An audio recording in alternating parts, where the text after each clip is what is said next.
A Blot in the Scutcheon, by Robert Browning.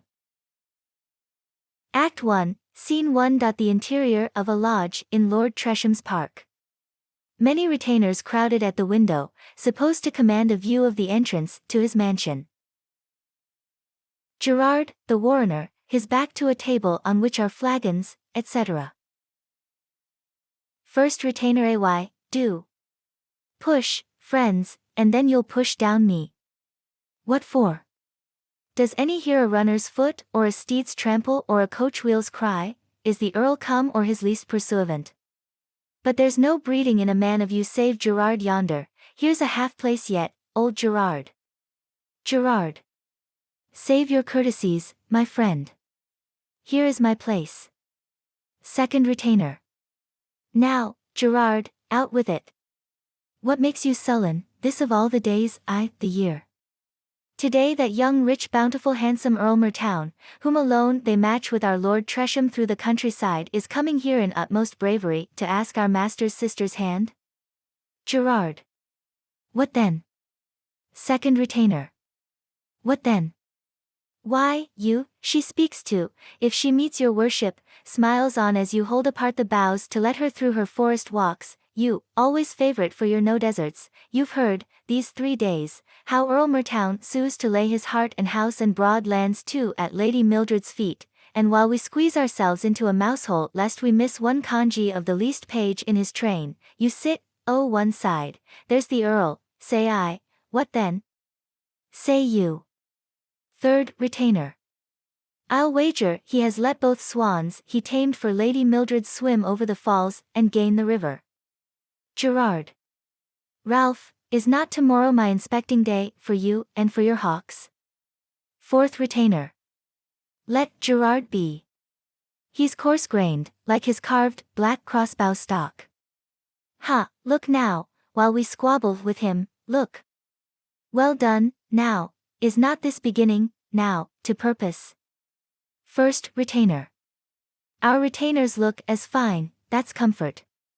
Lord, how Richard holds himself with his white staff. Will not a knave behind prick him upright? Fourth retainer. He's only bowing, fool, the Earl's man bent us lower by this much. First retainer. That's comfort. Here's a very cavalcade. Third retainer. I don't see wherefore Richard, and his troop of silk and silver varlets there, should find their perfumed selves so indispensable on high days, holidays.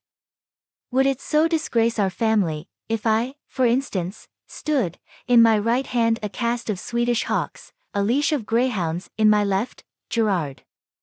With Hugh the logman for supporter, in his right the bill hook, in his left the brushwood shears. Third retainer. Out on you, Crab. What next? What next? The Earl.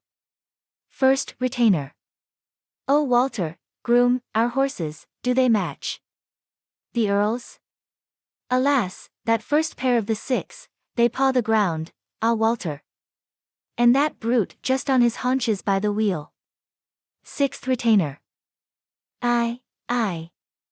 You, Philip, are a special hand, I hear, at soups and sauces.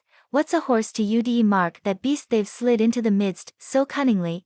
Then, Philip, mark this further, no leg has he to stand on. First retainer. No. That's comfort. Second retainer. Peace, cook. The Earl descends. Well, Gerard, seeth Earl at least. Come, there's a proper man, I hope. Why, Ralph, no falcon, Pole or Swede, has got a starrier eye. Third retainer.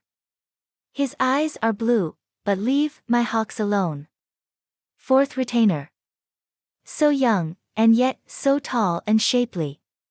Fifth retainer. Here's Lord Tresham's self. There now, there's what a nobleman should be.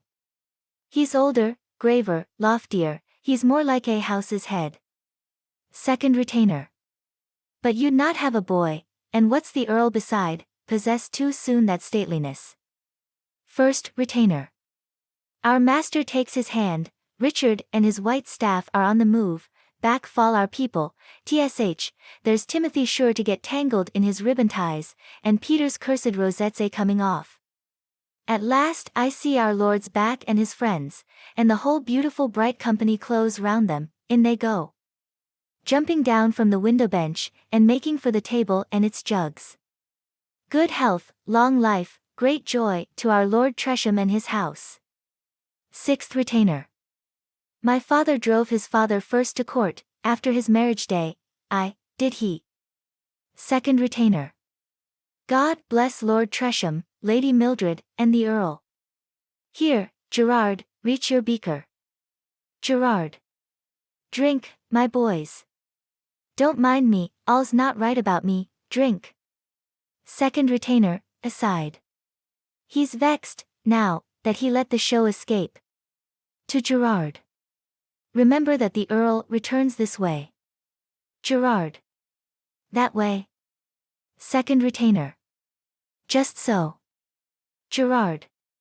Then my way's here. Goes. 2nd Retainer. Old Gerard will die soon, mind, I said it.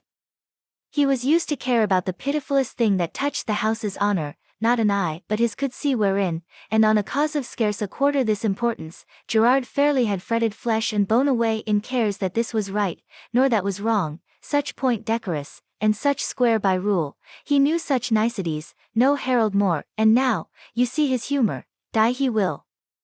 2nd Retainer. God help him. Who's for the great servants' hall, to hear what's going on inside? They'd follow Lord Tresham into the saloon. 3rd Retainer. 4th Retainer. Leave Frank alone for catching, at the door, some hint of how the parley goes inside.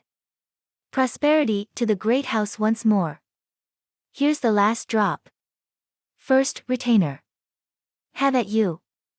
Boys, hurrah. Act 1, Scene 2. A saloon in the mansion, enter Lord Tresham, Lord Mertown, Austen, and Gwendolen. Tresham.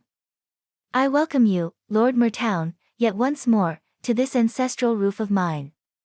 Your name, noble among the noblest in itself, yet taking in your person, fame of verse, new price and lustre, as that gem you wear, transmitted from 100 knightly breasts, fresh chased and set and fixed by its last lord, seems to rekindle at the core, your name would win you welcome, Mertown. Thanks. Tresham. But add to that, the worthiness and grace and dignity of your proposal for uniting both our houses even closer than respect unites them now, add these, and you must grant one favour more, nor that the least, to think the welcome I should give, 'tis given. My lord, my only brother, Austen, he's the king's, our cousin, Lady Gwendolen, betrothed to Austen, all are yours. Mertown. I thank you, less for the expressed commendings which your seal, and only that, authenticates, forbids my putting from me, to my heart I take your praise, but praise less claims my gratitude, than the indulgent insight it implies of what must needs be uppermost with one who comes, like me, with the bare leave to ask, in weighed and measured unimpassioned words, a gift, which, if as calmly 'tis denied, he must withdraw, content upon his cheek, despair within his soul. That I dare ask firmly, near boldly, near with confidence that gift, I have to thank you. Yes, Lord Tresham, I love your sister, as you'd have one love that lady, oh more I love her. Wealth, rank, all the world thinks me, they're yours, you know, to hold or part with, at your choice, but grant my true self, me without a rood of land, a piece of gold, a name of yesterday, grant me that lady, and you. Death or life. Gwendolen, apart to Austen. Why, this is loving, Austen. Austen.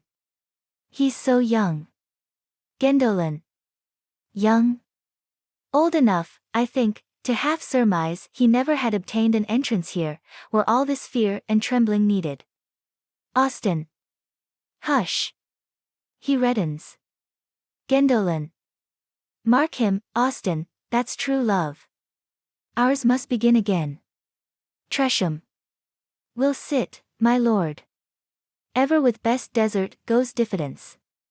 I may speak plainly nor be misconceived that I am wholly satisfied with you on this occasion, when a falcon's eye were dull compared with mine to search out faults, is somewhat. Mildred's hand is hers to give or to refuse. Mertown. But you grant my suit. I have your word if hers. Tresham. My best of words if hers encourage you. I trust it will. Have you seen Lady Mildred, by the way? Mertown. I. Our two domains, remember, touch. I have been used to wander carelessly after my stricken game. The heron roused deep in my woods, has trailed its broken wing through thicks and glades a mile in yours, or else some eyes ill reclaimed has taken flight and lured me after her from tree to tree, I marked not whither. I have come upon the lady's wondrous beauty unaware, and then I have seen her. Gwendolen, aside to Austen. Note that mode of faltering out that, when a lady passed, he, having eyes, did see her. You had said, on such a day, I scanned her, head to foot, observed a red, where red should not have been outside her elbow, but was pleased enough upon the whole. Let such irreverent talk be lessened for the future. Tresham. What's to say may be said briefly. She has never known a mother's care, I stand for father too. Her beauty is not strange to you, it seems, you cannot know the good and tender heart, its girl's trust and its woman's constancy, how pure yet passionate, how calm yet kind, how grave yet joyous, how reserved yet free as light where friends are, how imbued with lore the world most prizes, yet the simplest, yet the, one might know I talked of Mildred, thus we brothers talk. Mertown. I thank you. Tresham. In a word, controls not for this lady, but her wish to please me outstrips in its subtlety my power of being pleased, herself creates the want she means to satisfy. My heart prefers your suit to her as 'twere its own.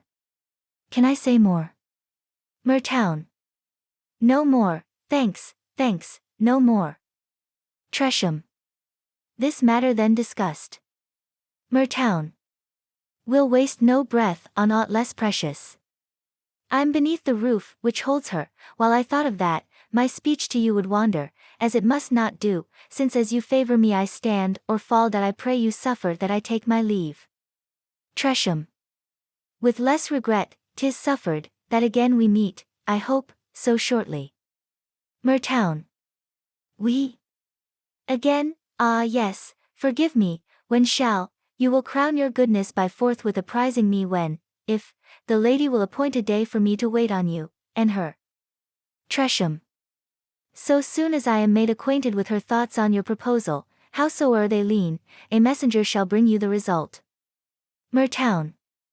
You cannot bind me more to you, my lord. Farewell till we renew. I trust, renew a converse ne'er to disunite again. Tresham. So may it prove. Mertown. You, lady, you, sir, take my humble salutation. Gwendolen and Austen. Thanks. Tresham. Within there. Servants enter. Tresham conducts Mertown to the door. Meantime Austen remarks, well, here I have an advantage of the Earl, confess now. I'd not think that all was safe, because my lady's brother stood my friend. Why, he makes sure of her, do you say yes, she'll not say, no, what comes it to beside, I should have prayed the brother, speak this speech, for heaven's sake urge this on her, put in this, forget not, as you'd save me, t'other thing, then set down what she says, and how she looks, and if she smiles, and, in an underbreath, only let her accept me, and do you and all the world refuse me, if you dare. Gwendolen. That way you take, friend Austen. What a shame I was your cousin, tamely from the first your bride, and all this fervor's run to waste, do you know you speak sensibly today. The Earl's a fool. Austen. Here's Thorold. Tell him so. Tresham, returning. Now, voices. St. The ladies, first. How seems he not, come, faith give fraud the mercy stroke whenever they engage. Down with fraud, up with faith. How seems the Earl? A name. A blazon. If you knew their worth, as you will never. Come, the Earl. Gwendolen. He's young. Tresham. What's she? An infant save in heart and brain. Young. Mildred is 14, remark. And you? Austen, how old is she? Gwendolen. There's tact for you. I meant that being young was good excuse if one should tax him. Tresham. Well? Gwendolen. With lacking wit. Tresham. He lacked wit. Where might he lack wit, so please you? Gwendolen. In standing straighter than the steward's rod and making you the tiresomest harangue, instead of slipping over to my side and softly whispering in my ear, sweet lady, your cousin there will do me detriment he little dreams of, he's absorbed, I see, in my old name and fame, be sure he'll leave my Mildred, when his best account of me is ended, in full confidence I wear my grandsire's periwig down either cheek. I'm lost unless your gentleness vouchsafes. Tresham, to give a best of best accounts, yourself, of me and my demerits. You are right. He should have said what now I say for him. Yon golden creature, will you help us all? Here's Austen means to vouch for much, but you are, what Austen only knows. Come up, all three of us, she's in the library no doubt, for the day's wearing fast. Precede. Gwendolen. Austen, how we must. Tresham. Must what? Must speak truth, malignant tongue. Detect one fault in him. I challenge you. Gwendolen. Witchcraft's a fault in him, for you're bewitched. Tresham. What's urgent we obtain is, that she soon receive him, say, tomorrow, next day, at furthest. Gwendolen. Ne'er instruct me. Tresham. Come. He's out of your good graces, since forsooth, he stood not as he'd carry us by storm with his perfections. You're for the composed manly assured becoming confidence. Get her to say, tomorrow, and I'll give you black Urganda, to be spoiled with petting and snail paces. Will you? Come.